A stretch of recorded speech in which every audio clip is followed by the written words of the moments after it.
So today we will learn the simple tenses. They are also called as indefinite. So present indefinite, past indefinite and future indefinite.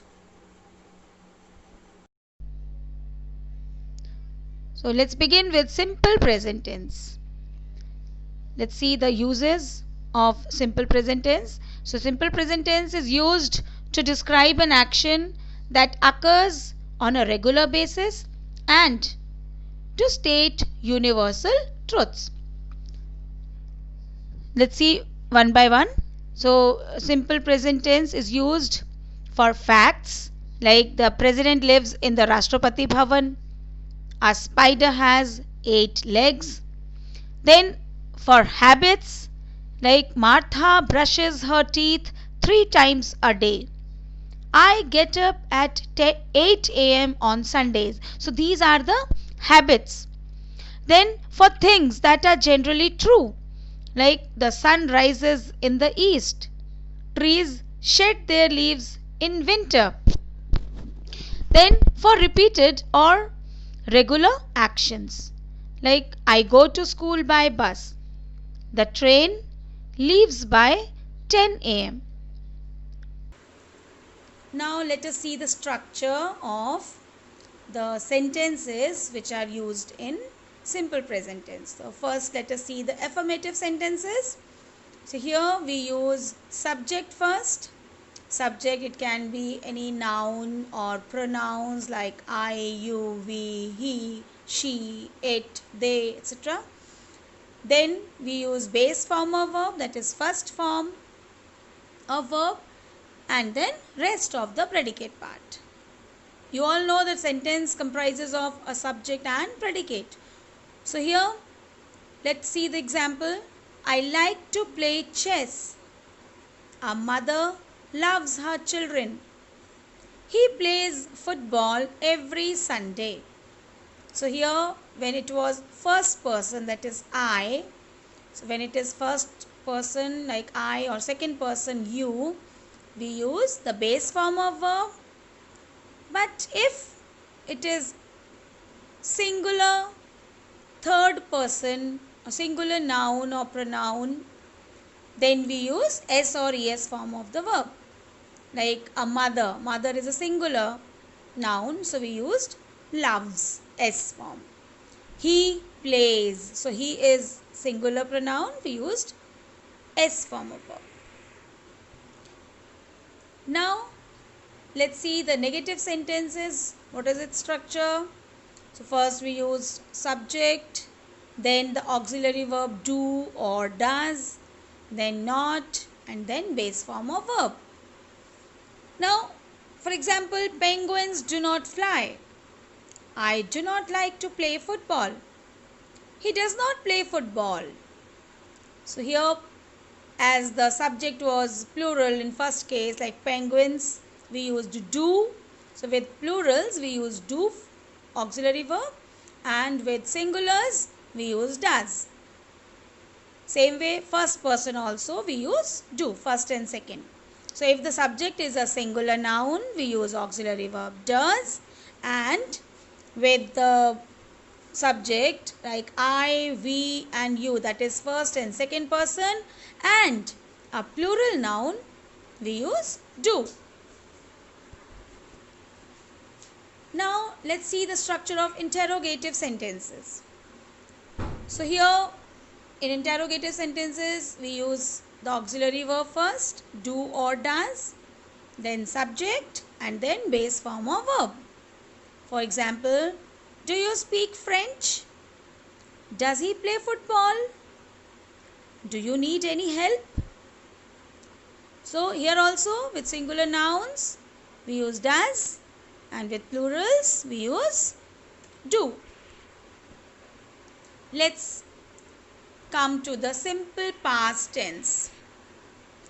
Now, the simple past tense is used to describe an action that got over at a definite time in the past. For example, we use it for an action that was completed in the past. Like it rained yesterday. She met me last Sunday.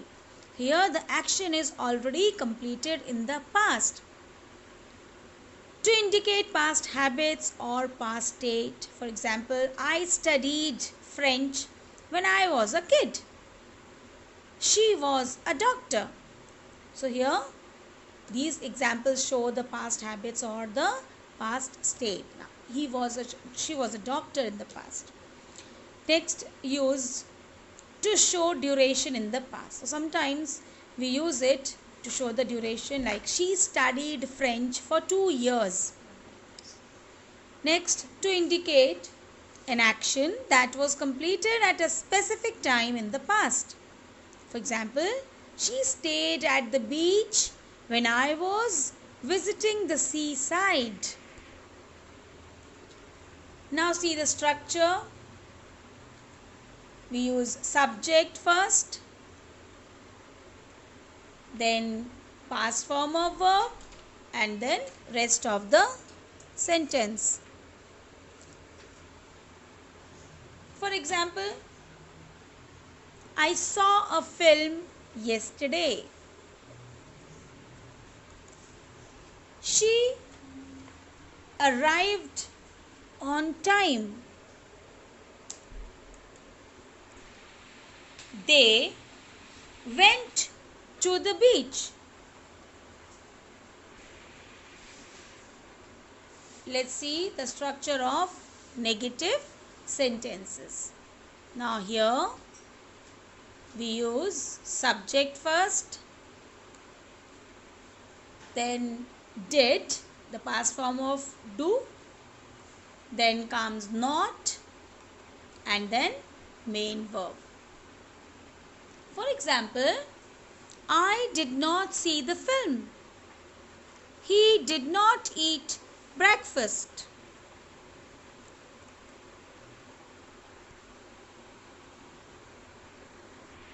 Now, interrogative sentences.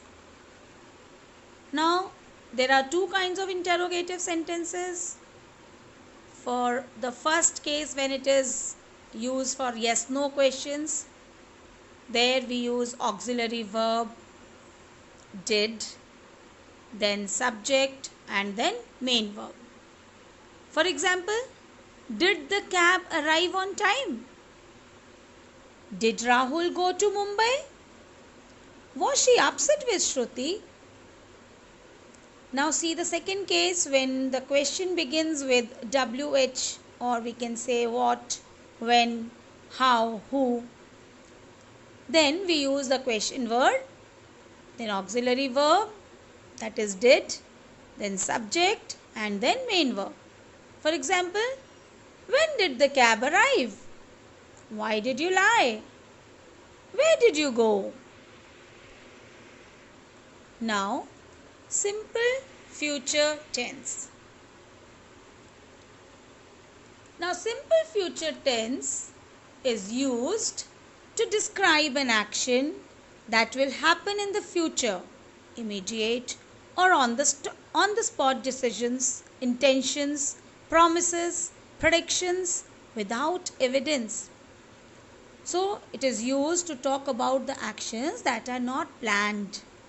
The speaker decides to do the action at the time of speaking. For example, they will go to college. We shall win the match. Now here it is not planned, only just decided. Now second use, things which are factual and cannot be controlled. So it is used to describe the things which are factual and cannot be controlled. For example, the sun will rise at 6 a.m. So we cannot control it. It will rise at 6 a.m. To indicate an instant decision. For example, I shall give you a precious gift.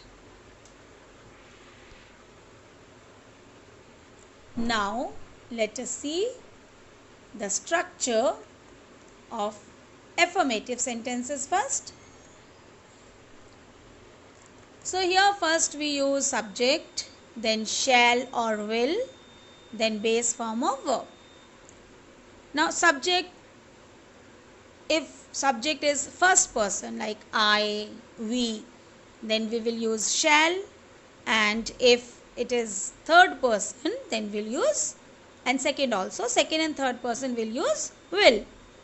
For example, I shall meet you at the mall. She will write a letter.